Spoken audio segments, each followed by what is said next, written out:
Ayrton Senna foi o vilão. Sim, isso mesmo. Ayrton Senna sempre foi o vilão da própria vida. Fica comigo até o final para você entender por que eu estou chamando aquele que é nacionalmente, mundialmente conhecido como um herói de vilão. Assistindo a série de Ayrton Senna, que provavelmente você também assistiu, eu posso ver claramente que Ayrton Senna, desde muito pequeno, ele foi ali ensinado pelo pai a gostar de carros. Até aí tudo bem. Um pai, né, olha para o filho e sempre vai incentivá-lo a gostar de um esporte, de praticar alguma coisa que seja legal. Beleza, mas não é disso que eu estou falando.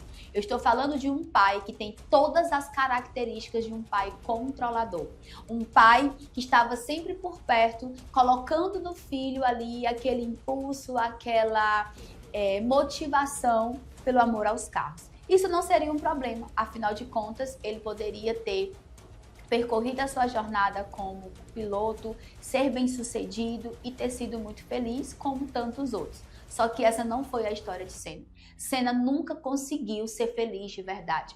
Ele tinha um senso de autocobrança acima da média. Ele era uma pessoa que não descansava, que não parava. Ele era uma pessoa que estava sempre testando os seus limites. Mas não era um teste saudável do sentido, vou ser melhor do que eu fui ontem. Era um teste de uma pessoa que era desesperada por se sentir pronto, por se sentir merecedor daquilo que ele estava fazendo.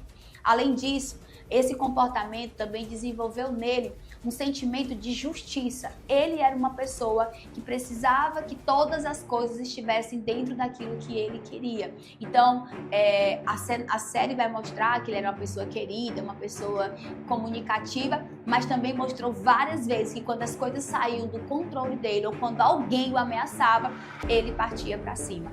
Ele tinha um perfil dominante? Sim, mas muito mais do que isso. Ele tinha um senso de perfeccionismo, de autocobrança, de necessidade de ser o melhor acima da média. E isso fez com que Senna nunca estivesse, preste atenção, Senna nunca esteve disponível para a vida. Ele estava disponível para aceitar aquela corrida, ele estava disponível para ser o melhor, mas nunca um campeão da própria vida. Senna se relacionou com todas as mulheres que estavam indisponíveis assim como ele.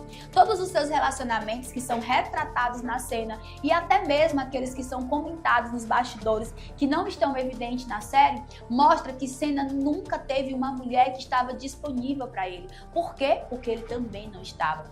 A prioridade dele não era casar, não era ter filhos, não era construir, e sim correr, até o ponto de morrer. Isso mesmo. Olhe, Senna era jovem, Senna não precisaria ter corrido naquele dia. Ele já estava sabendo que a pista não estava adequada. Ele sabia que o carro, quando ele mudou de empresa, não estava também do jeito que precisava. Senna também conta-se a história, que não está na série, que ele recebeu de um irmão próximo informações sobre um dos seus relacionamentos naquele mesmo dia. Ou seja, tudo estava colaborando para que ele fosse até o fim, mas não o fim do campeonato, o fim da própria vida.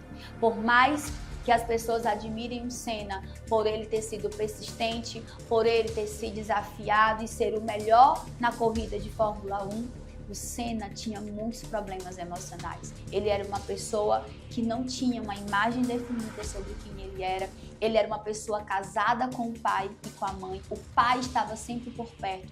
O pai estava sempre controlando. Quando o Senna se sentia afligido ou angustiado, era para os pais que ele corria. E isso mostra uma característica predominante de uma pessoa com dependência emocional.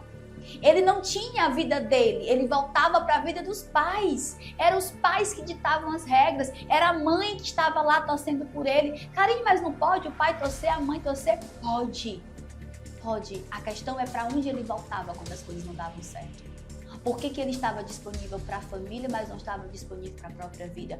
E pior de tudo, por que a família controlava as suas relações? Porque a série deixou bem clara que a Adriane Galisteu não foi aceita pela família. Mas a Xuxa mesmo terminando estava lá, tomando o papel de viúva. Então por que a família decidia por Senna, até a mulher que ia estar no velório dele, como a esposa ou namorada ou noiva ou viúva, seja lá o que for. Isso mostra um controle, isso não é normal e talvez é assim que você vive. Você vive fingindo que faz parte de uma família feliz, que todo mundo te ama, torce por você e que tá tudo bem. As pessoas dependiam. A família do Senna era presa a ele e ele presa àquela família. No fundo, ele se sentia obrigado a ser o melhor pelaquela família. E tanto é que as coisas que o Senna gostava de fazer, mínimo assim que eu acredito, analisando, claro, isso é minha análise, tá? É a minha análise, se você não concorda, não tem problema. Ele queria lutar pelo direito dos outros. Então, observa, ele tinha esse senso de querer fazer pelo outro e por ele mesmo. Será que ele estava fazendo? Faz sentido? Deixe seu comentário se esse vídeo falou com você.